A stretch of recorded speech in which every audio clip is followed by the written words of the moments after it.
We're live. We're live. Good evening, everyone, on a slightly slightly late start. That's what we call it. We call it late. It's Thursday, the 30th of July. It's 9:30ish p.m. Means if you're watching us, you're watching Broadsheet and Telly because you've nothing better to do. Uh, very welcome to tonight's show.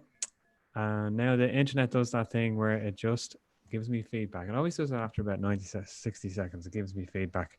Anyway, joining me as usual, brand new panel. No, it's not. It's the same people that you look at every week that you just love moaning about You're waiting all on week on to the hear from us. on the site. Uh, the Sherry Cabinet, as your home correspondent calls today on the site. We'll go out to Crumlin. Really? We'll go out to Crumlin, the Queen of Crumlin, the Cleopatra of Crumlin. That's her words on the brief here. Vanessa Foran. Hi, Vanessa. How are you? Hi, everyone. Somebody might try, or whoever he is, Anthony. She's noticed Vanessa's glowing. She's very sun kissed. It's as if she's been away on holiday in a It's called a non-English flush. It's country. called a hot flush, Neil. Did you watch that Feels Tampax ad? feels I hope nice. you did. Let's see. Well, this is actually the first ever Tampax ad behind us. But we'll go into that later. But yeah, I'm more getting ready for the adult nappies at this point. Your words. What about if John Ryan comes on later? He can chat to you about that. Sorry, John. No. Going over across the water and across the land, where they boast a proud 289 cases per 100,000 people of coronavirus. The king of California, the mattress maker of Silicon Valley. He puts the bed in flower beds. Derek Oh, no. O'Donoghue. Hi, Derek. Oh, it's getting worse. Apologies to everybody watching that. It's my fault we were late. Living in Silicon Valley, and you expect technology to be like air, and it's not. I had faster internet speeds in Dunboyne, County Meath, than I did here in Silicon Valley. So my internet was down, my links wouldn't work, and so I'm now coming on my iPhone to try and rescue the situation. But here I am. We couldn't do it without you, Derek. In fact, Are we waiting for you? people were smashing that refresh button on the website. The F5 key was being pressed. Where's Derek? More importantly, the Sam Vanessa we couldn't go through it without you. Couldn't go. Oh, you're very Well, see, welcome. Derek. I wore a shirt today. Like I was well prepared. You know, not instead of my normal t-shirt or a polo shirt. Actually, you know, more of a sort of a swanky shirt. Well, we're glad that your fan base are very pleased that you put a shirt on. But anyway, it's been a busy week in the world. Derek, anything happening in America over the past 7 days? Oh. Oh my God! I just it's been crazy. Last week, you know, every week I sort of finish off saying, you know, what's going to happen next week, more the same. But you just can't predict what's going to happen. It's just it's incredible. Like there's so many things that you're going to forget something.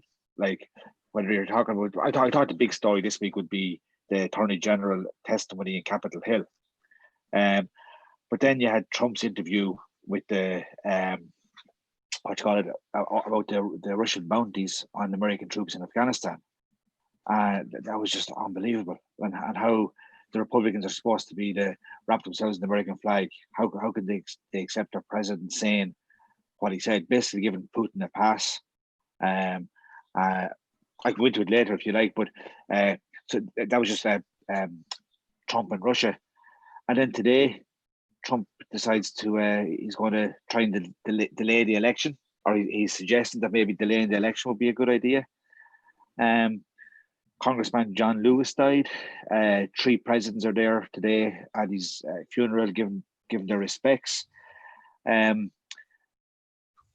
of a former Republican presidential candidate, Herman Cain, Godfather's Pizza guy, Trump supporter, got coronavirus, passed away today. He got the virus down at Trump's rally down in Oklahoma. Another Trump supporter and congressman from Texas has now got coronavirus. He came into the office personally to tell his staff that he had it. Like, he's serious. And one of the staffers has sent an email to a journalist saying he has been chastising them for wearing masks in the office. He thought it made him look weak, and he actually blamed him wearing a mask for getting coronavirus. Now I'm still only starting as to what has happened. Not to mention, we've got further information about going back to schools here in Santa Clara and in the Campbell School District. So that has been interesting, and coronavirus still on the up and up. There's a lot of talk about who Joe Biden's VP is going to be, and really, the more you hear of Joe Biden, the more feeble he sounds. So, and yet, oddly enough, he still hasn't been nominated by convention. Yeah, there might still be a candidate from the floor. The convention is coming. I don't think he'll get a challenger, but he seems very frail when he's speaking, and I'd be concerned about him. Lots of controversy about Kamala Harris. She's a huge support base on Twitter and within the Democratic Party, and there's a lot of people who are campaigning against her and trying to knock her off course. So that's going to be very interesting to see who he actually does pick. But like each of those things that I've mentioned, like we could do a whole show on any of them by themselves, and all that has just happened. You'll be on your own. But all that has just happened in the last 4 or 5 days. Not to mention all the stuff that's happened in Ireland. Like, I mean, where do we start at home? Like, forget about the tampon ads and Richard Bruton's abs, right? Which I saw was making a stir. I think the 16 grand for the Super Juniors is like shocking. The pay cut for the ministers where they end up with more money is shocking. Well, I'm going to chip in there. What I find about the whole pay thing was that they knew they were getting it when they called the election, because it was to kick in, in the next government. They knew all this, right? And nobody mentioned it during the campaign. None of the opposition nobody mentioned it. And then it literally, they go and they convene the Dáil, they hire the venue, and I mean, it's a big cost to hire a venue like that and get everyone down there. To vote on a bloody Super Junior nonsense, the idea, like, what is Micheál Martin doing? What is the chief whip doing? I mean, that poor devil Jack Chambers doesn't know what, he's still regretting that, he still thinks he's in 6th class and is kind of sad he didn't get to say goodbye to a 6th class teacher, there in May or June, you know what I mean? Like, they're just completely out of touch. They have, and I'm not just saying Fianna Fáil, the whole lot of them. Fine Gael are playing a blinder. Everything is good for Fine Gael, between the outfellas abs, and and at the same time, then like they're talking about like the Super Junior ministers' pay, and like there's 37 ministers of some sort of another in this new government. 37. Yeah, it's shocking. How could 3 parties think that this was a good idea to pass legislation on the same day that they were voting against increasing the minimum wage? They vote for this, and there's 3 parties. Same session? I think it was the same session or the same week anyway. Yeah, same week. Same week. It was the week that our friend fell asleep. Yeah.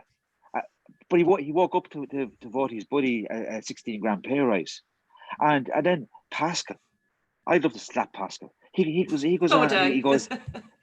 Sorry, Broadsheet does not. Oh well, to be fair now, I'd have had this argy-bargy with them anyway with the credit union. So no, Pascal, he's waiting on one. He's asking for it. Broadsheet does not in any way condone such. I was speaking figuratively. Okay, let me just clarify that. I've never smacked anybody in my life, and I'm not going to start now. But The ASAI are going to have so many of the. Forget about Tampax. It's all going to be about Derek tomorrow in the papers. All the complaints are going to go. but what was it? Pascal comes on and he says that he understands the anger that was caused, but that's It's in his budget. That's it's empathy. crap. Yeah, That's empathy. No, it's not. It's Empathy. But the gas thing about Pascal is, does he introduce it in the budget? Yeah. But does anyone think, okay, I just go to calm you down a small bit now, just where you get all the news of the week out of the way in 10 minutes. Does anyone think that Fianna Fáil are sort of like the Trojan horse here in this government, and they're just in 3, 4, 5 years time? Like, if you look at what they've created in this government, right, the programme for government has allowed for a reshuffle in 2 years, right? So you could effectively have another junior minister, another minister get a separate portfolio in 2 years' time. So that's then their two-year terms before the government, goes back to the people, right? And so they have their ministerial tied up, sorted. And then when you look at it, there is now only two. You could see that when they organised the speaking time for the opposition today, right? And there's only room for two sides now in Irish politics. So that's looking now, like Fine Gael and Sinn Féin. So is Fianna Fáil the Trojan horse? The Greens will always get away with something because they are seen as quite maverick and a bit quirky and a bit kooky, and talking to the radishes at night and, get rid of the buses and stuff like this. Or what? Sorry, I'm being a bit silly now, but I think it depends on when the plug is pulled in the government. Like if I think Fine Gael are clever and they pull out at the right moment, they might benefit strongly. But I think if this government runs the full term, it's opening up the door for the opposition. And the big question there is, can Sinn Féin and the Soc Dems and People Before Profit, can they actually put together a common platform that is a credible government? That's the challenge. Like, if this government lasts full term, they have to swing together. The way Sinn Féin are playing this is that they are not interested in the other left parties. They are the opposition party, and that's the way they're playing it. And even the way they arrange the speaking time, like Soc Dems are out, People Before Profit are out, Rise, they're all out, and it's between Sinn Féin and Labour have voted in the speaking time amongst themselves. Now, I have to say that is typical politicking. So they should have seen this coming down the mountain since February, that this is the way it was. When you see the sheer weight of the Sinn Féin surpluses that they're kind of managed to slide in on, that's not going to be there. So Sinn Féin are making sure their spot. And the way I see it, there is only room for two big parties now. And it's not going to be Fine Gael and Fianna Fáil anymore. Yeah, well, that'd be good for Ireland. It'd be brilliant. Well, potentially it is good, and I think Fine Gael are sitting back and enjoying this now, because if you think of some of the behaviour in the last few weeks of this government, if you just look at just even one incident, which was Simon Coveney's guard keeping the guard a driver, and that they didn't bat an eye. Fianna Fáil had no problem supporting that, right? But if you think about like the last 5-10 years in Ireland, I mean, there's towns in Ireland that would easily have 5,000 population, and they don't have a full-time guard. Yet Simon Coveney is so nobody batted an eye on this. It just when you think about it, like, and the amount of U-turns here, it's not just Brian Cowan and his U-turn, trying to get out of whatever he was up to, right? Just a driving offence. But the U-turn on the pay reviews, U-turn on the PUP payment, completely, they have no idea. Fianna Fáil have no idea what's going on the street. They have no clue. Completely out of touch. Fine Gael don't care. They're not meant to be. They don't want to be in touch with the people on the street. The thing is, Vanessa, right? How long will outrage over all the things you mentioned last? Because people on the street, it's gone. I'd say it's gone. I'd say 3 weeks maximum, and then people move on. And you know what annoys people more? The idea that somebody might have took a holiday to Mallorca while they were getting the COVID payment. That's bullshit. And I'm not having that. And I tell you why, sorry. Derek. No, let me finish. What my point is, there's more people talking about bashing poor people, begrudging people, that somebody might have be a little bit up on what they were before, and people are like that's what the more the conversation is about. That people are angry that the guy next door got to go to Lanzarote and I had to go to work, and there's that sort of sense of like. But this is where the solidarity has collapsed in Ireland, right across, even within the trade union movement. We're in this together is just like even the idea that government could get away, or the acting government at the time could get away in saying it. Nobody believed it from them because they don't believe it themselves. It's gone. Even in the trade union movement, it's gone. You know, you have two-tier teachers, two-tier nurses, and that's all in the hands of the trade union movement, right? There is no sense of solidarity or sticking by the lads on the street anymore. This thing about this thing about the holiday, right? Lads might have booked their holidays back in December, January, February, and a state-ordered lockdown put them out of a job. It put them out of a job. So if a lad had his holidays booked for June, thinking he might be a bar manager, might be back at work on the 20th of August or whatever, or a conference manager or something, right? It was the state ordered them put out of their job. And yet the people there, the social welfare officers there snooping around Dublin Airport, right? It was a Labour minister signed that work order back in the Fine Gael Labour government. It was a Labour minister, the party of the unions. Yeah, shocking. You bought into this, lads, 20 years ago. But people, that's what's annoying people. People are more annoyed about that. They're more forgiving about the politicians getting the pay rise, because that's what they expect the politicians to do. They expect them to feather their own nest.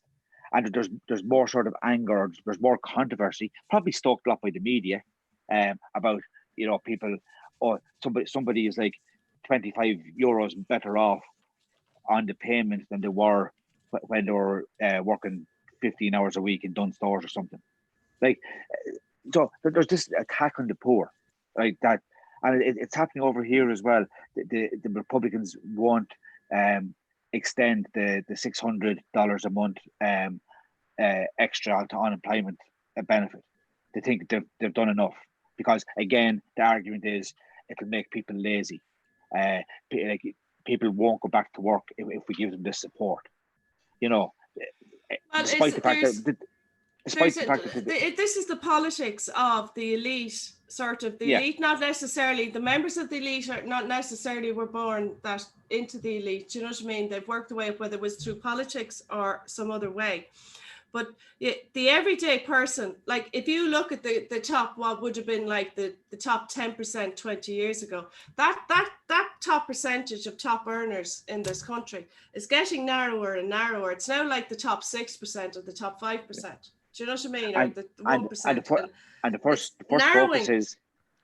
focus is protect yourselves. Nobody cares about Micheál Martin getting 200 grand a year, because they have this view now, one day that might be me. But what people need to look at, this is where the disconnect between our governing, and it didn't happen overnight, it's been ongoing for at least 2 decades, right? This is where the disconnect is. Micheál has now announced they're all taking 10%. 10%. Well, isn't that wonderful? I'm prepared to bet that carers allowance, lone parents allowance, the school uniforms allowance, everything. I'm prepared to bet that over the next 3 to 5 years, that's going to be cut by more than 10%. Yeah. So if and nobody is actually recognizing the equivalence here. If they're making a song and dance about 10% at the top tier, as if it's paying, whereas they're going to cut carers, or they're going to cut, school bus routes, or they'll probably won't touch children's allowance, but lone parents, you know what I mean? Sort of this job seekers allowance, rent allowance, HAPPIN, all this, they're going to savage that by way more than 10%. Yet they seem to think they're doing us a favour by taking 10%. It's nonsense. This is the end of Fianna Fáil. No doubt about it. Just to bring it back to that, though. Sorry, Derek. Just want to bring it back, because that was kind of where it started out, as the end of the government. And I'm in your camp on this, Derek. This is just a fleeting affair that people will get over quickly. Otherwise, we wouldn't have we wouldn't have seen the voting that we'd seen before. But there is a point you made that the pandemic has been an exceptional period of history, political and otherwise. Do you think that if we lean towards what Vanessa's saying, Derek, do you think that is going to have a more lasting impact, or is this really that Fine Gael are just biding their time until they can take over again, as they could have if there had been an election during the pandemic? Okay, there's a couple of things I wanted to say. First of all, I can't believe the three parties together in a room made the decision to increase the junior ministers by 16,000. That beggars belief. That shows me that Fine Gael aren't playing any sort of 16-degree move chess. They were very much part of agreeing to this decision. This charade that they're taking a 10% pay cut, which is just smoke and mirrors, because were going a 10% pay cut before the election. So now they were getting the 10% pay cut that was being restored, but they just weren't taking it, right? So in actual fact, Micheál Martin is going to be something like 1,500 euros a year better off than Leo Varadkar was, right? So this is a 10% pay cut that sees them all better off, because they had voluntarily forgone the money before the election, right? Does that make sense? Mm-hmm. You get what I'm saying? So yep. that's only more smoke and mirrors, right? The headline is 10%. The headline is there 10%, and we can move on. I think if Fine Gael want to do what Vanessa says, then I think they will have to choose a time when to pull the plug. At the next opportune moment, at the next scandal, or the next big faux pas, in the national interest, they'll have to go to the country. Maybe that'll be as soon as the coronavirus eases away. But I think if they stay the term, well, then I think you're going to end up with the possibility of two blocks, which I think is a good thing for Ireland, that we'd have a choice between a sort of a centre right group or a centre left group, and give people a choice. Sinn Féin had a fantastic election, and they could have got two quotas in many seats. It was historic. It was a historic election for Sinn Féin. It would be incredible if they repeated that performance, and it would be incredible if they found the candidates that were able to maximise their vote.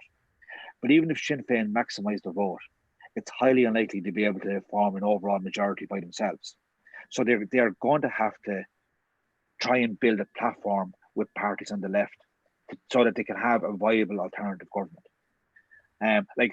It's a dreamland to think that any party is going to get an overall majority in the future, unless some really charismatic leader comes along. But at the moment, it just doesn't look likely. So Sinn Féin, even if they had a historically successful election, if they did as well again and maximise the vote management again, maximum seats, they're still going to be short.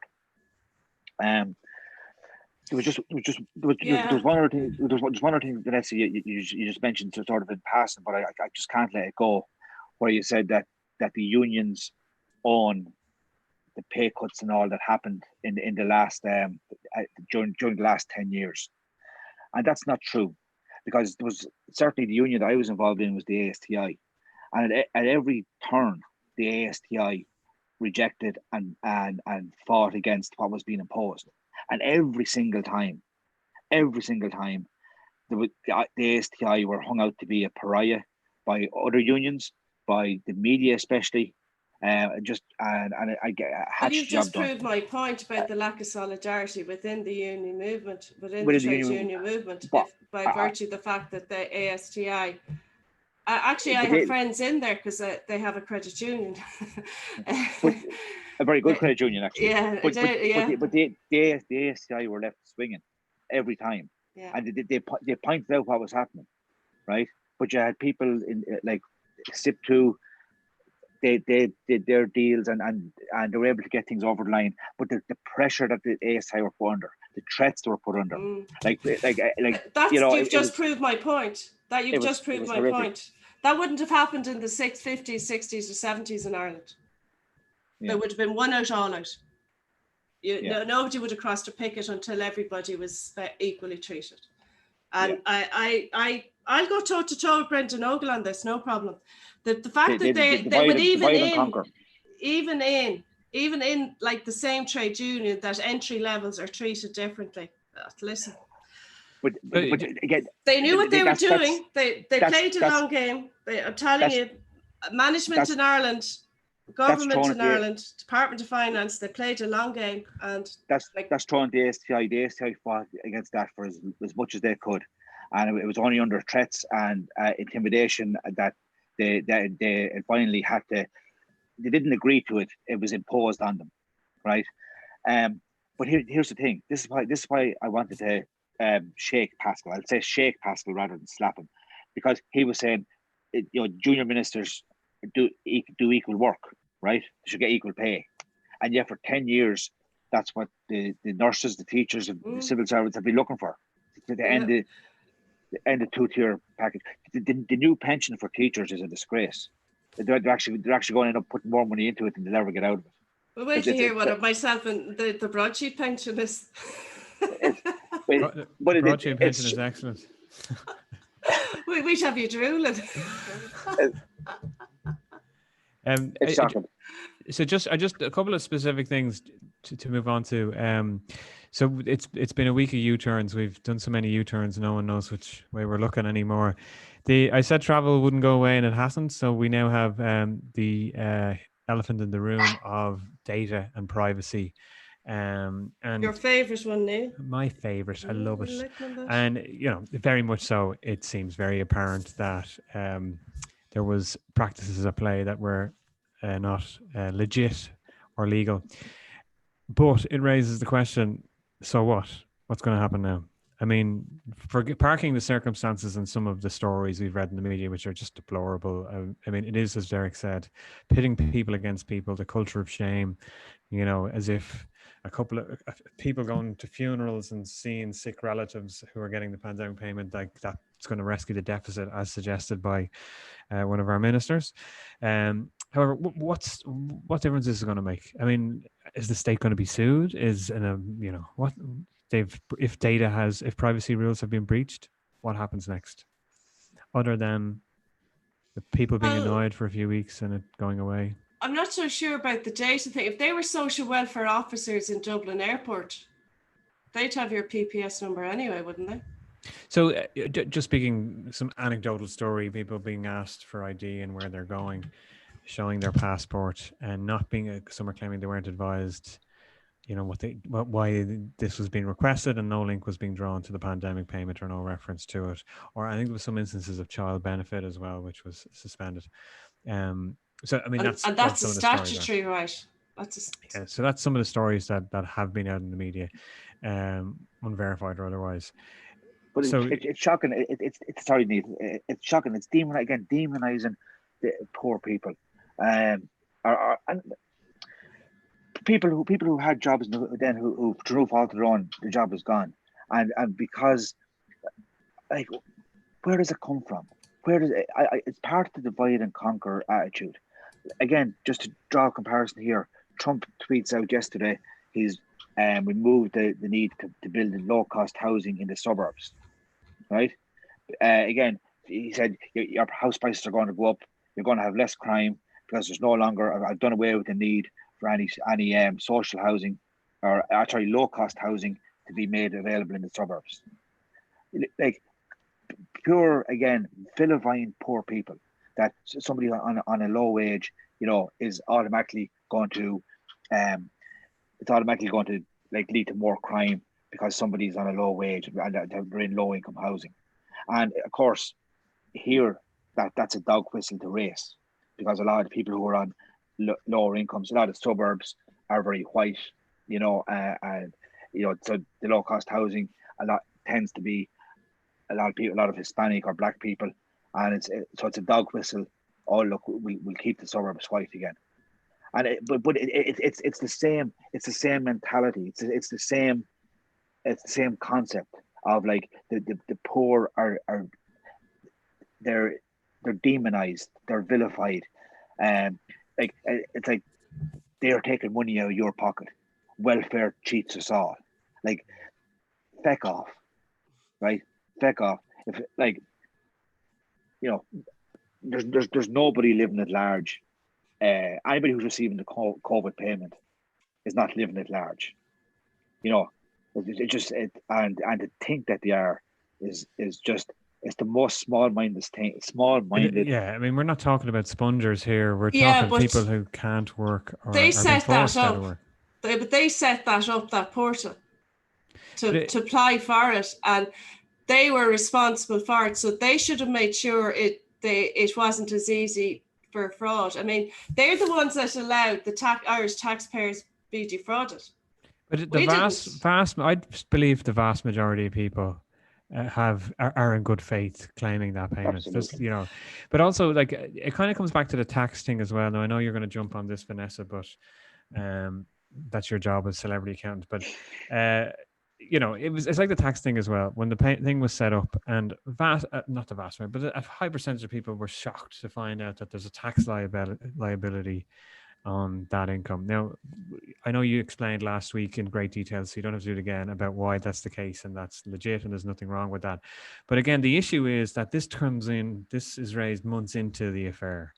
And likewise with the travel thing, this is a comment by Leo. Suddenly a website is updated, and then suddenly it's being made law, and then suddenly it's being U-turned. It's very poorly handled. It's cynical. It's very, very, very cynical. And it's how long has there been a honeymoon period for this government? This must be the first government in the history of the state that hasn't had a honeymoon period of their own doing. No, well, you see, I think you've seen it, but even in the last we've had the acting government, and then you had the Fine Gael and with the Confidence and Supply Agreement government, where there was very much throw it out there and then see what happens. Perfect example of that was what you said there was cheaters cheat us all. Leo just ran with that, and then when as it quickly hit the streets and it backfired within a year, and we featured it on the show. Senior public servants admitted it was a bad campaign. And I remember it was in one of the papers, and I remember saying here on the show, well, isn't it a good thing that we find out now instead of 10 years down the line? Like that there was a bit more admission about it. Like I'm going to go back here and talk about the portal that they created for people to apply on the gov.ie. You just apply for it and questions asked later, right? And this is where I actually have a big problem with the way they did it. And it was, they created the opportunity for fraud as somebody said on the sheet during the week, they're the ones that created the opportunity for Nigerian princes to apply for this, right? And I can tell you, as someone who is governed by the central bank and subject to anti-money laundering and counter-terrorism finance, they actually have breached several regulations. And you've only saw this week, Bank of Ireland got hit again with another 7-figure fine for breaches of money laundering legislation. And our very own government are guilty of the exact same behaviour. My little credit union here could have 500,000 in fines for. And I've seen another small credit union go to the wall because of fines. I've seen a very well-known startup, very successful private equity firm close down and sell out to Cantor Fitzgerald because of this, pushing people out of business. And they were guilty of the exact same thing. So Pascal might want to have a word with the AML unit in the central bank and ask, how the hell did this happen? How were people able to, who weren't entitled to access this? Okay, there were people that were sort of non-national that were working here and they got let go. So they said, "Feck this, we're out of here." And they applied and they tried it on. I get that stopped, but they made it open to fraud. They exposed the Irish taxpayer to fraud, and they're blaming the Irish taxpayer. They're blaming the lads out in the airport coming back from Santa Ponsa for the holiday they were probably had a kitty going for the last year. There's something there. There is very much like it's. I don't even want to use the word elite. It's like what applies to me, and I have said it time and time again, and I've said it on the sheet. Why the hell am I held to a higher standard than, let's say, our Minister for Social Welfare or the most senior official in social welfare, or, you know what I mean? Yeah. Why the hell am I held to a higher standard? And that's just me in this little one-man show practice here. Even my little credit union up the road, we're by no means like this, the size of the Public Services Credit Union, right? Yeah. And like, seriously, we're subject to it. Why the hell isn't gov.ie and social welfare subject to it? Yeah. Like, why am I held to a higher standard? Yeah. Like, we had a TD last year. That, like, I don't want to mention his name because I don't want to give him the publicity, but he was introducing figures from the World Bank about the amount of money remitted from Ireland to countries to African states, right? African countries, right? And the number he was quoting, he said came from the World Bank, but the World Bank said these were numbers this government actually gave us, one of the most corrupt governments in the world, right?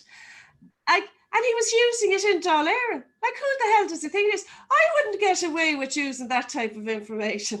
You know what I mean? Yeah. Like, it's just absurd. And I was reminded today again, right? It was with the voting, and, you know, some of the new TDs, the government TDs kind of, it's beginning to look, it's not like they voted against the government, that they kind of pressed the wrong button or they didn't know what they were doing, right? 2 years ago, I wrote a piece that Broadsheet rejected, by the way, with Ken Fox about TDs being subject to mandatory ethics training and conflict of interest training and induction training. And I think we're there again. I think TDs and ministers, they have to do annual ethics training at a very minimum. I have to do it. I have to do so many hours AML training again every year. And yet we have lads going straight into Leinster House. You know, Norma Murphy's a great example. Straight into the Department of Education with a huge budget and a huge payroll and a huge responsibility. It's not just what they're you know, managing the education in Ireland, but it has a huge staff. There's a huge teaching, you know what I mean? It is one of the biggest employers, state employers. And like, no ethics training, no induction training, nothing. We can't, a volunteer director can't go into any credit union without having completed all that. So like, why the hell am I put through all this if they're not prepared to start, if they're not prepared to do the same? And they're the ones then that are saying, we're the cheaters cheat us all. We're the ones going off on holidays. Jesus, I tell you what, lads, I'd love your holidays. I'd love it. Give me one of your holidays. I haven't had paid holidays in years. Well, Vanessa, they're looking for 1,000 teachers for the new school year. So if you are serious about those holidays, I'm sure Derek will give you a few pointers. Let me tell you about teaching. I wouldn't deal with the parents. Jesus. Come here, tell you. Here's the thing, right? Here's the thing. 1,000 teachers, massive. Oh wow, that's huge, right? Massive. That's some increase. Wow, this is going to make a big difference. Do you know how many schools there are? Should they do that in Cork alone? There's over 4,000 schools. So 104 schools might get one teacher. They honestly right? think they're going to recruit 1,000 teachers. And let's assume there's 1,000 people out there, but they honestly think that that's going to happen. Let's give them the benefit of the doubt. Let's Right. just say, right, the headlines are 1,000 extra teachers. What does it actually mean? 1 in 4 schools, 3 out of 4 schools will get no teacher. Might be Maybe one job out. you when you get home, Derek. Oh But, well, but no, I I was get with that, but Actually, are you on a career break from your job? Oh, see, no. The complaint list is the that's it complaints have now. gone up again, Derek. Look at this, and he's there ranting and raving, and he giving out, and there he is, another B-Hall Martin. I knew it. But but I do want to pin it on you though, Derek. Like, regardless of, you know, I know it's to someone in education, it's a very low number. To somebody who doesn't have vested interest in it, it's a very high number. Realistically, though, are we going to see 1,000 teachers recruited and deployed? I guess it's difficult. I mean, there's plenty of teachers who are working in England. Who there's plenty of teachers who are on hours contracts, right? So they don't get a full-time job. It could take a number of years to get a full-time job and stuff like that. So there's plenty of people who are looking for work. There's plenty of people who are working in the department on secondment and stuff like that. That if they needed people to go back into the classroom, they could. They're talking about job shares, maybe being allowed to somebody who's on, say, maybe doing a 50% job to do 11 hours a week. I maybe allowing them to extend their job break and do the 22 hours a week. There's talks like that. So it's feasible that 1,000 could be got. I mean, when you think about it, right, it's only 1 out of every 4 schools has to hire a teacher. Like that's not beyond the bounds of possibility. You know, it's you know, to try and get, it's not like you know, Apple set up a new iPhone manufacturing place and they need 1,000 people in one spot. You know, it's not the same thing. Yeah, I know what you mean. It's 1,000 throughout the whole country to over 4,000 schools. You know, so I think that's only a headline grabber. Really, I don't think it's going to make much difference one way or the other. But just all the teachers in the Dáil went back to work. Jesus, I tell you one thing, we'd be better off. On the school openings, we had an interesting call last night with our district for our daughter, and the options were sort of outlined for us, and it was very impressive, I have to say. Right, really, our daughter was in a public school here over in the Campbell Union District. There's an option of you have to opt in if you want to do a full year of distance learning. You have to opt in by the 3rd of August. And what they're going to do is they're going to set up a virtual school from all the schools within the district. Now, so I suppose the best way the way I could describe the district is it'd be like County Carlow. So like County Carlow is a district. And so they would set up a virtual school for County Carlow. And if people aren't comfortable sending their kids back to school, then they can go to this virtual school. But they have to sign up for the year in order to be able to put the infrastructure in place. Otherwise, you go back to your normal school, but it's done on a phase basis. So at the moment, nobody is allowed to go back to in classroom. So in phase 1, it'll be distance learning, and then phase 2, it'll be a hybrid model, and then phase 3, that hybrid model will be increased to more in class normal school, and then phase 4 is back to normal.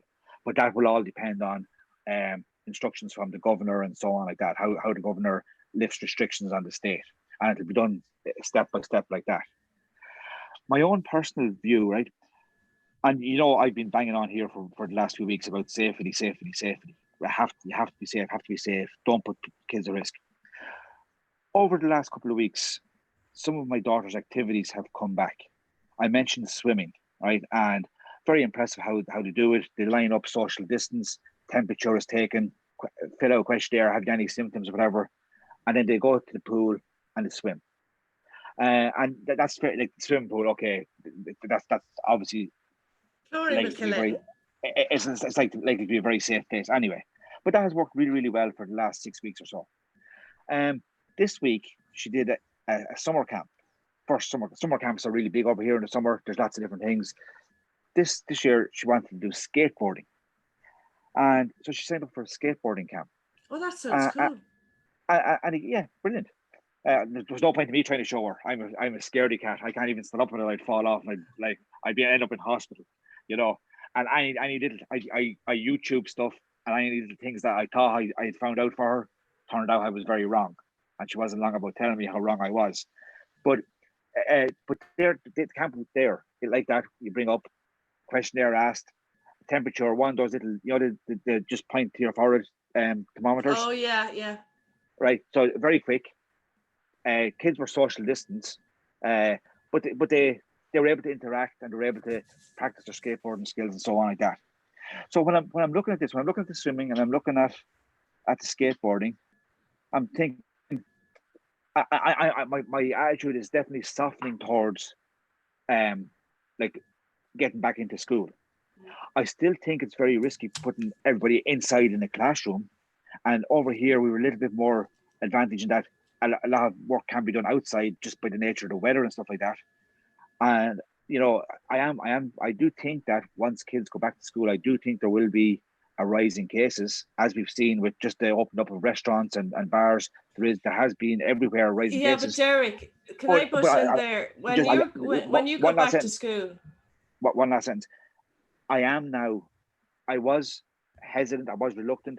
I've now moved to going, okay, now let's look at this, let's open to it. So we haven't signed our daughter up for the full year distance learning.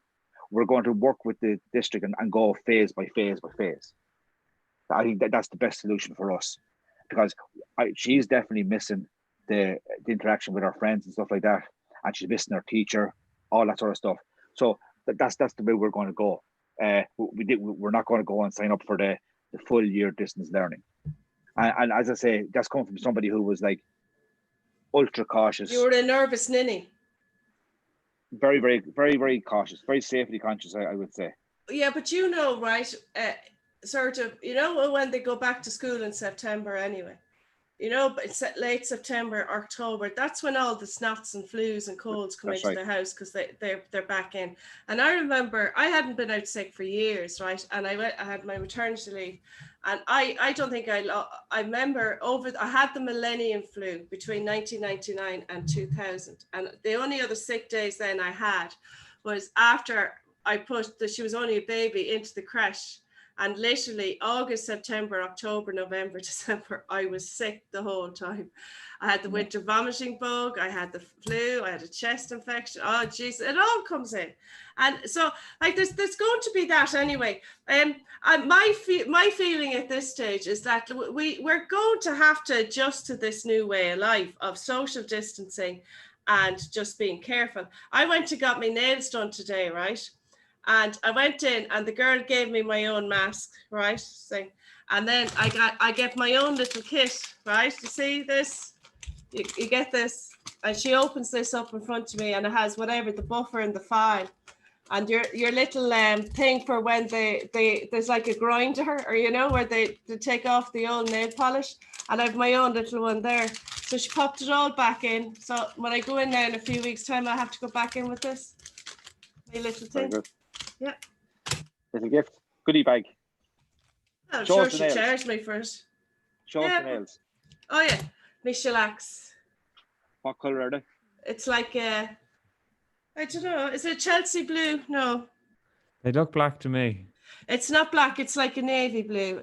Whatever. This week on the Broadsheet fashion slot, we have... Yeah.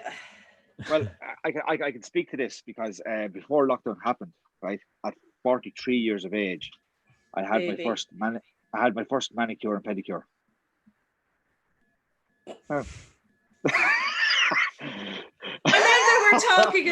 that we're talking about hygiene and grooming, let's talk about tampons and women's hygiene products, because I remember the ad, and I thought it was great crack, and we thought it was very funny here, in the house. And I like when I saw it being banned, I said that is just so typically old fella Irish to be cribbing, Sorry, Vanessa, just before you start on with this, I just want to, are we confident that we have less than 50% of our audience are under the age of 18? Because we're not allowed, advertise feminine care products in Ireland if 50% of our audience is under the age of 18. So are we comfortable enough with those stats? I'm very Are our two viewers both Quite over frankly, I don't care because I'm not your parent. So if you're 18 or under, you're your parents' problem. And unless you're my child, and you're more than welcome to watch it. Can I say something about this? Okay. Oh, I'm looking forward to what the man has to say. Go on. First of all, let me say I hate all advertisements. Right, I try not to watch advertisements when I can. Over here on TV, there's a huge amount of advertisements for medicines. A lot of advertisements for ED, erectile dysfunction. Right, as it's like I'm not interested. Right, doesn't bother me. I go away on that. What you call it? But I know that like the ads for feminine products always they really bug me. It's like always with wings and always ultra and always as a knickers and like always ultra thin and always. And I have news for you. I had an eye opener today. I just glaze over when I hear it, and I often wondered, well, not often, but occasionally I wondered, do any women ever actually take any notice of these ads? You know, and then I saw Neil had a post saying that there was an ad banned, and so what did I do? Banned in Ireland, though, only in Ireland. You watched the ad. But I had to go and watch the ad, right? So that the conspiracy theorist in me said, I wonder was this a fantastic marketing ploy? I wonder was a lot of the complaints coming from the Tampax marketing department, and because like, what's the holy grail of marketing? Like, if you get your product banned, it generates interest. You know, like Guns N' Roses used to sell Use Your Illusions albums, right? And on the front cover, explicit lyrics, right? Every teenager in the country wanted to buy it because it was explicit lyrics. As I said to you, I don't like advertisements. I switch off advertisements every time I can. I glaze over for the always and always with wings and all that. But I went and sought out this ad. I wanted to see what it was about. So like, brilliant result for Tampax, right? Like, I mean, I reckon somebody in the Tampax department is getting a bonus. Now, but it's only in Ireland. It's only in Ireland. Listen, like the amount of advertising. In terms of the ad, it was one of the best ads I saw for feminine hygiene products. You know, like I don't know. I've got a few here. I'm going to show you now. I have a few here. There is literally there's a PhD in this. It's absolutely incredible. There's John. You timed that wonderfully, John. We're going to start talking about feminine hygiene. And I remember you looked into a particular gel one time. Do you remember? Which gel? Hello, hi everybody. Hello, Derek. Hey, John. How's it going, John? Welcome to the fashion slot, John. So he's bowing to me. The fashion slot. We were talking about the ad, the Tampax ad that was banned. Yes. Yeah. So I had a bit of a scoot around the internet today and discovered there's an entire history of advertising sanitary products with feminine hygiene, and there's literally thesis is written on it, and this is the first ever Tampax ad, by the way, behind us. Shocking, so it is. Scurrilous. In 1933. It's a great story about it, but tampons have been used since the Egyptians, all different forms. But the Tampax one was created by a man. He patented, a doctor, and he sold the patent to a lady, and she owned a company called Tampax, and the same company owned it until about 20 years ago, when Procter & Gamble bought it. So, but the whole series of how it's advertised, and then the last 30 years, it kind of went from being used for active women in the 70s. You know, you go swimming and horse riding, and then it then sort of into couples. Sort of, he was in the ad then in the 80s, and then in the 90s, it kind of took a turn and started saying, no, you would still be a virgin if you use tampons. Do you know what I mean? Like it kind of fits with sort of the rise of the sort of the evangelists sort of taking control of all sorts of consumerism, and then the wings, they added wings. Yeah, I found some great ads there. I'm going to swap out some now for you, but it's advertising. Development, isn't it? I mean, The wings. With wings, it gave you wings. I mean, it gave it was that was a different product, John. No, but I mean, Vanessa, You're right. It was it's such a heavily. I'd say they spend more on advertising and marketing than they spend on any it's other every part second- of the product. Do you know what I mean? every- Or developing. but And didn't that every cause a second ad on stir TV. with the people menstruating, the wings issue? I mean, that was a big development. It was like, I don't know, how did we cope till they Diet had Coke wings? or something, but wasn't it? It was like a technological. Sorry, am I? Please continue. Well, look at speaking as the only woman on the panel, I could say I didn't really notice, to be honest with you.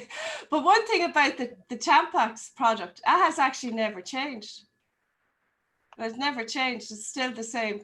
It might the material within it might have changed, or it might be cardboard and stuff, different types of plastics and stuff now. But it as a product has never changed, and that's the first ad there. And then they marketed it in the UK during the war for the all the women were working in factories, and so I have another one of them.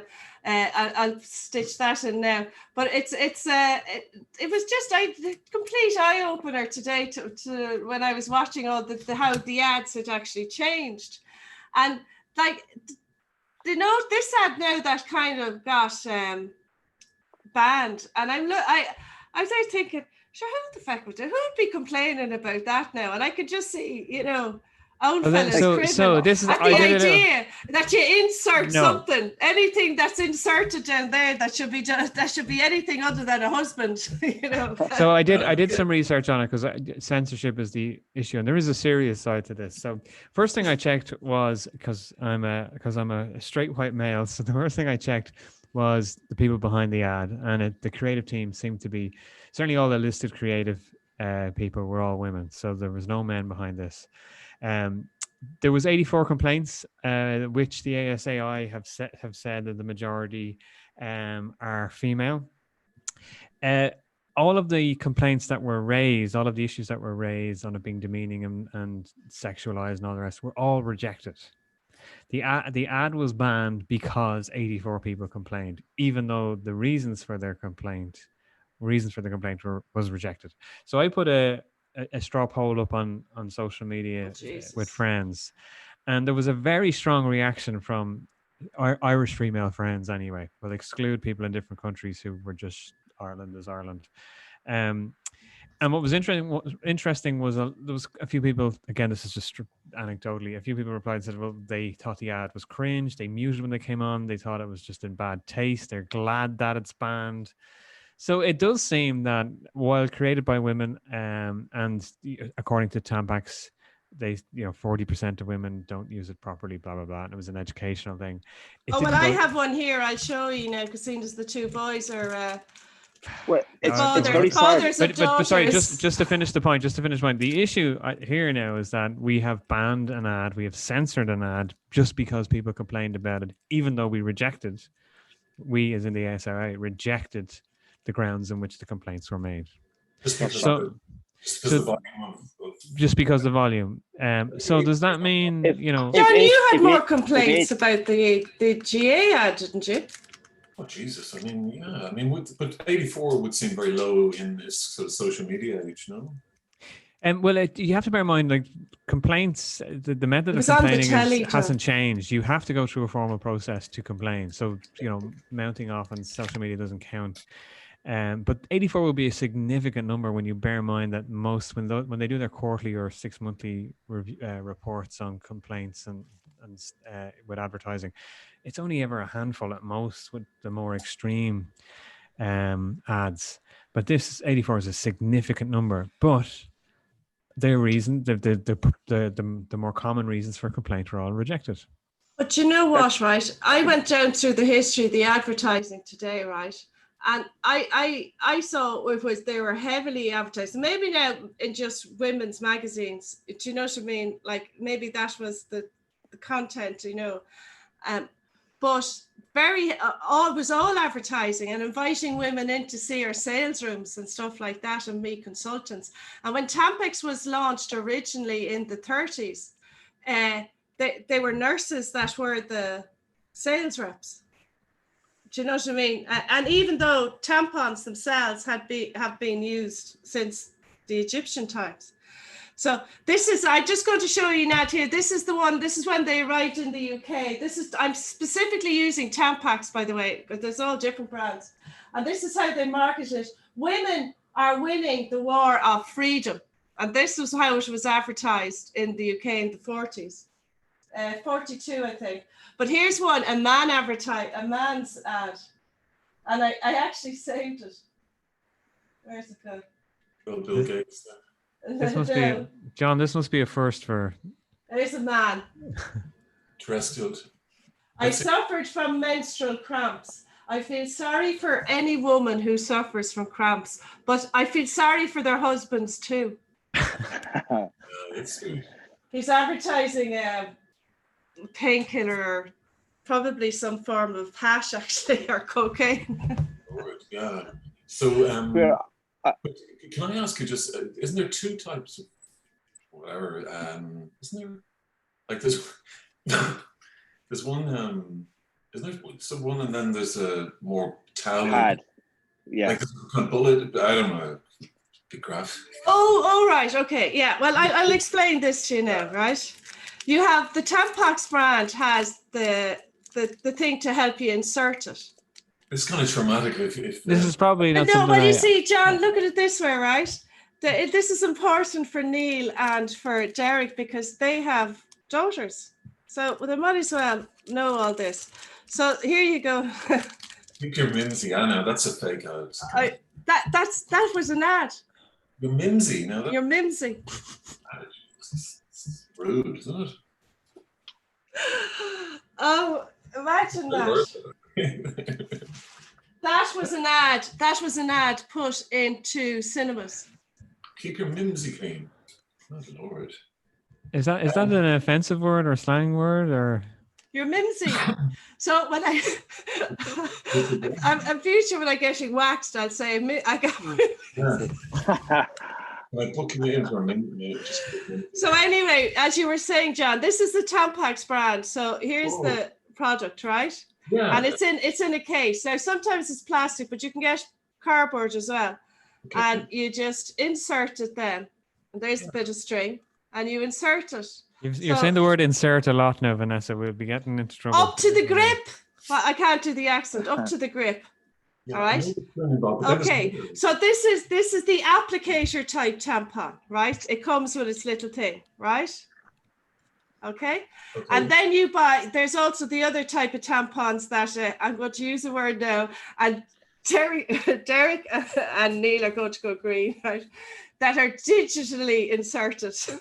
They're the Liliths. Liliths would be the most common brand. Yeah, when you say digitally inserted, is it like it's a microchip or fingers?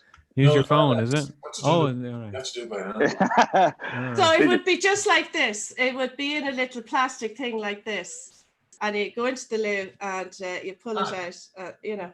So that would be the normal. The small little boxes you see that look like boxes of matches. They would be the Liliths. And then the bigger boxes then would be the applicator type ones. And even back then, three sizes, huh? And then you have the pads with or without wings, and you have nighttime pads, and you have panty liners. and actually, when I was looking at the ads today, there was rubber ones. And you go to this mattress company and they'd measure you for the rubber. And what's the I often hear about, Vanessa, the environmentally the eco cup or something. Is that a new thing? I think it is, because according to the information from Tampax, the tampons had a 19 billion box market. And then over a period of years, it dropped down to about 15 billion, and they put it down to alternatives, the Moon Cup type product. Yeah. Vanessa, can I let you in a little secret? Do you know the Moon Cup? my my dad had a washroom solutions company, and part of the job was supplying sanitary bins and sanitary products for ladies' restrooms all around the southeast, Carlow, Kilkenny. So were they wings Wexford. women down there, or were they? Pre-wings. I tell you, I learned more about women's bathrooms and women are no angels. I can tell you that. There's some stories came out with those bins. I can tell you. Well, let the Mimsy. Maybe they weren't following the Mimsy. Derek, we're going to have to open a file on you after tonight's show.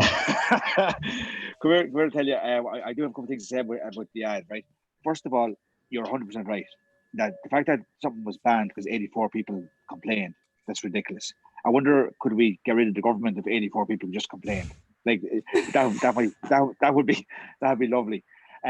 Second thing is how somebody could say that the ad was sexually suggestive. I know that everybody has their own thing, but I'll show you an ad.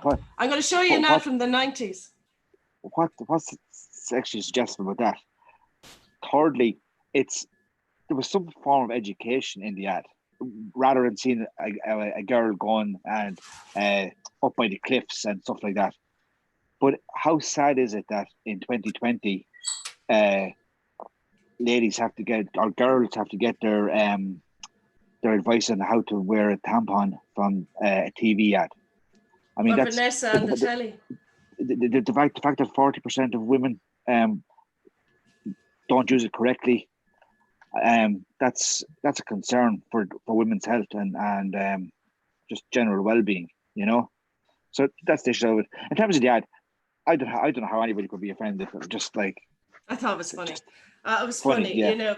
And like I my daughter's 16, you know, and they're not in the slightest bit, you know. It's like in a mixed school and stuff. They're all part. They all go into the same classes and stuff like that. There doesn't seem to be any sort of shyness about it. I mean, obviously they're not discussing stuff, but there's an understanding that they all have these different bodily functions, you know. Would you mind if I just go to the papers? No, yeah, stop the flow if you don't mind. Just for a second, just quickly go to the papers and then I'll get out of your hair because I'm I have the papers here, John. Sorry. It's very exciting. Let me just see. This was an ad actually from the 90s. Are you sure I can still be a virgin? and tampons have been used since the time, as I said, the Egyptians, they have evidence that they were being used. I'm still a virgin? Yeah. Are you sure I am still a virgin? Oh, here we go. Putting it all on the line.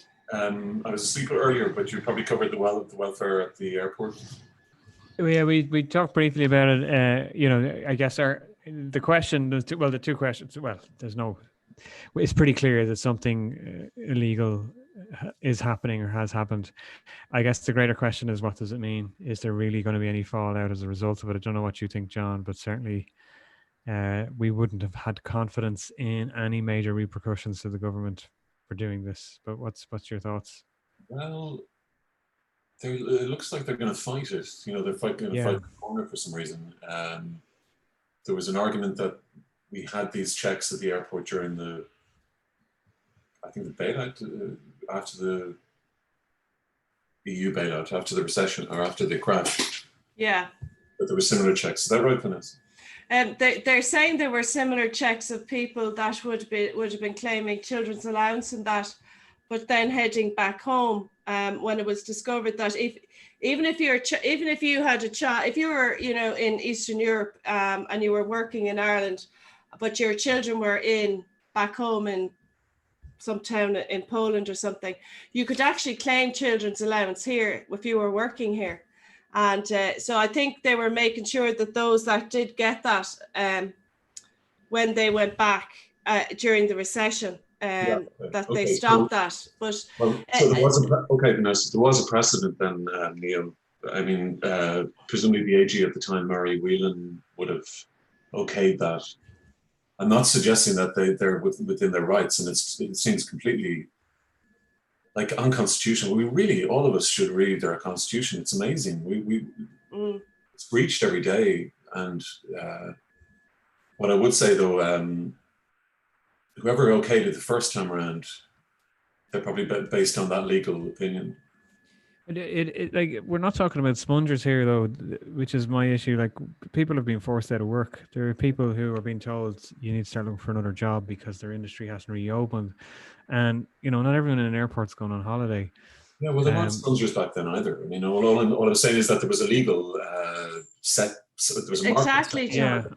that they could approach. See, here's The the lad thing, was right? put out of work by a state lockdown. Sorry, I'm not trying to suggest that the previous time it was spongers either. But the point I'm trying to make is that this notion that it was Regina O'Doherty said that, or was it Humphreys? One of them said that by cutting this payment we're reducing the deficit. It's, as Derek's earlier point was, we're turning on the poor person here. It is people against people is the messaging from the state, which it's absurd for them to suggest that. But it's just on that. Just on that. When the Celtic Tiger happened, unemployment in this country was well below 4%. It was heading below 3% as far as I know. I think it dipped below 3% at one stage. When the crash happened, unemployment rose up to 17 or 18%. The people weren't hit with a laziness stick. They didn't all of a sudden become like lazy and not want to work. The opportunities were taken away from them. And when the opportunities came back, guess what happened? People went back to work. Mm-hmm. And the unemployment rate came down. Like the vast majority of people want a job and want to work, and there's so much focus put on this very tiny minority who don't want to work and will never work. Okay, and Derek, they get to the papers though. For you, sorry, I don't want to interrupt, but Neil is kicking me under the table here, cyber-nautically. Would you mind, Derek? Sorry. Go on. Welfare depends on policy. Well, do you know what though, John? Right, it has to be said for any minister to say that trapping those few people is going to impinge or going to reduce the deficit. They'd want to. Those ministers and those TDs would want to cop onto themselves, because, like, we're running at about 19-20 billion deficit this year, and if they think catching a few people, I mean, the most they're going to stop is less than 5 million. Okay. Well, I'll just get through that because Neil really is... Just before you do that, I just wanted to point out that €350 goes into €16,000 45.7 times, just in case anyone was interested in that figure. Sorry, John. No, just the Skellig Star Direct Provision Centre in Carsavine is to close. It's a sort of a more detailed story. If you can go down, Neil.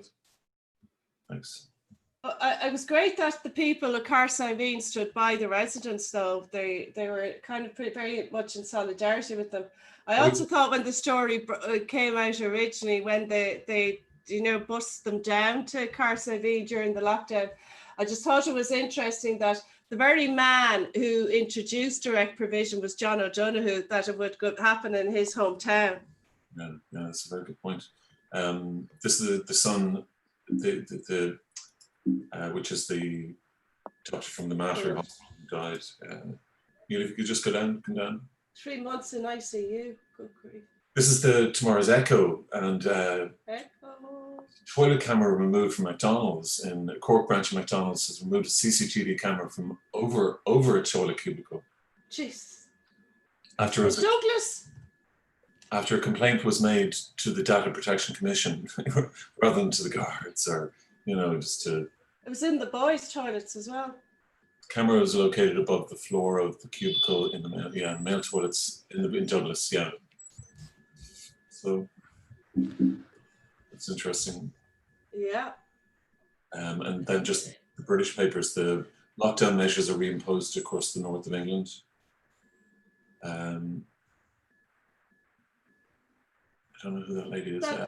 I don't either, but John, under that picture there about the rejection of Trump's proposal to delay the US election. Yeah. What do you make of that? He can't change the Constitution. That's what he would effectively be changing the Constitution. So I think he's trolling, but he does have a point about postal votes being fraud, time bomb. No, John, I'm going to dispute that because a few weeks ago, or maybe a month or so ago, I had a picture of a guy at the back. He was effectively the returning officer for the state of Ohio, and he had issued postal votes for the primaries to every single registered voter, and then the Republican Party tried to ban him, throw him out effectively because of the huge turnout, and. I produced the stats of the voter fraud, and like the fraud that they detected in like even at over 10 elections was less than 0.00001%. My God. I'll have to get that segment dug up for you and make you watch it. And then just if you go down, Neil. You should just go down actually just to the end. Actually, I'll get out of your hair now. What's saucy secret? What's the saucy secret? Where's the saucy secret? Oh, Rod's saucy secret. You just go down with the warning. Naughty Tory. Oh yeah. Okay. No, just down here. Trump voters a big Inspector Morse scoop. If you just go down, Neil. John Thaw is haunting the Emmerdale set. So. For God's sake. Bring back the seagulls. That's the real story. It's like how are they getting a heat wave and we're not? Who? England and Spain are all in a heat wave and we're because it's like February here. As Evelyn Cusack once explained, Ireland is a bit like your shower at your bathroom. Because you got the hot air from the Sahara, and then you got the Atlantic cold bit, and they meet over Ireland, and then we get that whole condensation effect in your bathroom, and that's why it's always grey, gloomy, and rainy in Ireland. Gentlemen and Vanessa, thank you so much. I'll see you hopefully next week or whenever. Okay. Thank you. Thanks, okay, John. Talk to you later, John. John's not interested in the weather. No, our tampons. That's awkward. That's awkward. Live awkwardness. He's like, "Fuck yous, I'm going." Yeah, we're not. We're not keeping him engaged at all. So movies, lads. Not watching it. I watched a TV series called Slasher. It's shite. First season actually has an Irish actress in the lead, Kate McCabe, I think is her name. And that first season was fairly entertaining in a mediocre way. Second and third season were dreadful. That's all I've watched. You've got that far into it then. I watched a movie a few weeks ago and reminded me of you, but Neil, it was not you, like in a way, it was the kind of thing I think you'd like. It's called Palm Springs. Oh yeah, I haven't watched it. It's like a Groundhog Day, but it's much quirkier, funnier, it's a bit edgier. It's a lot smarter. I thought you were going to name some erotic thriller there when you said something that'd be up my alley. Yeah. Come here, Neil. Sorry. When a couple of weeks ago, when I was doing my talk about Hamilton, you said you were going to wear a T-shirt for us the following week that would. Shit! You wanted to show that you're high enough to be able to have these discussions. I'll wear it next week. Holidays with him, no? I have it. I'm not on holidays, Vanessa. I'll wear it next week. It's not a musical. But I do have some movie news actually. Horror fans, you might remember Child's Play years ago, not the recent remake, but the original Child's Play movie franchise. There now, so I know what I'm talking about. You do with Chucky the doll. Never saw it actually. Come on, Vanessa. I didn't know. There's been a shitload of sequels to it, but controversially, the third film, Child's Play 3, came out at the time of the Jamie Bulger murder, and it got pulled as a result of that. So that was controversial. But anyway, it was like a campy kind of horror franchise. But the guy who voiced Chucky was Brad Dourif, the actor. And he was the famous voice associated with Chucky. Well, they're doing a reboot for TV. I think it's going to be on the Sci-Fi Channel. And they have confirmed that Brad Dourif is coming back to voice Chucky. Now, in the reboot movie that was done recently, which was pretty poor, they got Mark Hamill to voice Chucky. But this is one for the fans. Brad Dourif is coming back. Yeah. The original Child's Play is dated, but it's worth it. Yeah. You showed us a picture a couple of weeks ago of a figure. You asked us to guess who was it. It looked like Trump, but it was Brendan Gleeson. Oh yeah, And did you see it? The I saw a trailer. trailer. Yeah, we was on the board sheet today. I'd say fantastic. I'd Yeah. say like I'm really looking forward to seeing it now. I must have a look. Do you know what is a movie that you might find interesting? Well, maybe more Derek than Neil. It's called Irresistible. It's about it's sort of just post the Hillary Trump presidential race, and sort of there's like the DNC guy, and then there's the RNC girl, and they get tricked into going to this small town in Wisconsin and competing, and they're trying to compete with each other, and for this mayoral race to try and because he's there, the Republicans have to go in, and they then suddenly because there's no elections on, so suddenly all the super PAC money starts coming in, and it's actually really interesting now. I'm trying to remember the guy's name. The guy from The Office, what's his name? Which one? Ricky Gervais? The American Office. Steve Carell. Steve Carell, he's in it, and Rose Byrne is the female lead in it, and Chris Cooper plays one of the candidates, and they're suddenly like it just goes into this super Uber drive, and they end up, there's over 45 million in PAC money arrives into the town for this small mayoral race, and the whole thing was a setup because the town lost its army base, so it just died. So they figured it out that they were told that they would make this video of a fight at a council meeting and make it go viral, and the Democrats then chased down this guy who started the fight, and the whole thing's a setup. And when the votes are cast, it's a tie.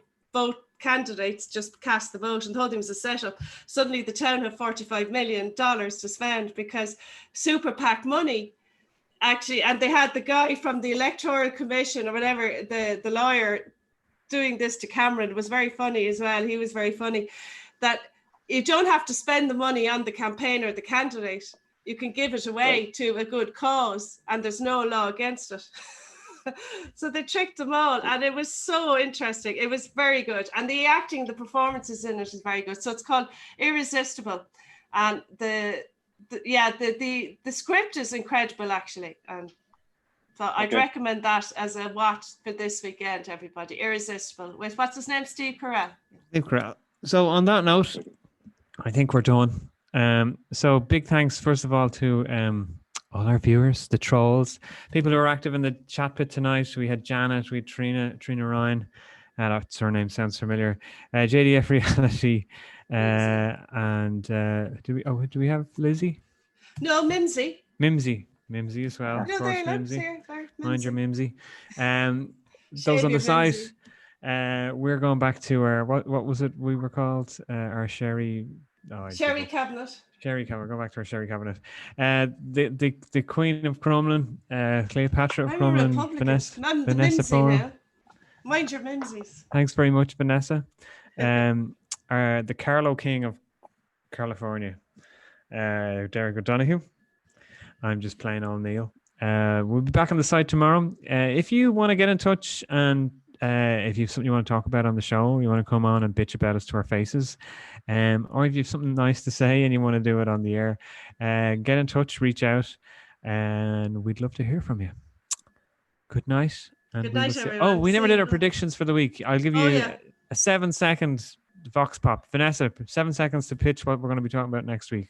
I think we're going to be talking about another government mess up. I think it's kind of going to be the wrong vote was cast, or somebody didn't know they had to do this, or it's just going to be just another piece of slapstick from the government benches. They are officially all on holidays. Well, the Dáil convenes, but the government still allegedly works. So there's going to be something around the government and holidays and voting. I just think some other ridiculous slapstick is going to happen. Right. Derek? I'm going to give you two radical things now, right? the Greens are going to pull out of government, and because they're in chaos, and there's a lot of members leaving, and Donald Trump is going to step aside as president. Derek, if you get that right, this will go down as a historic episode of Broadsheet and Telly. If you get it wrong, they'll be saying, "Is that fucking Ethan still doing the show?" No, I did say quite early on this year, in May or June, that there may well be a split in the Republican Party. Several times. We're going into August. But is it you have to wait to hear from the fella? Is that it? Oh, Mimsy, he's got more specific. They're after splitting now on the new bailout deal. There's 20 Republicans who don't want to give any more bailouts in the Senate, and McConnell can't pull them back. So there's a split there in the Senate already.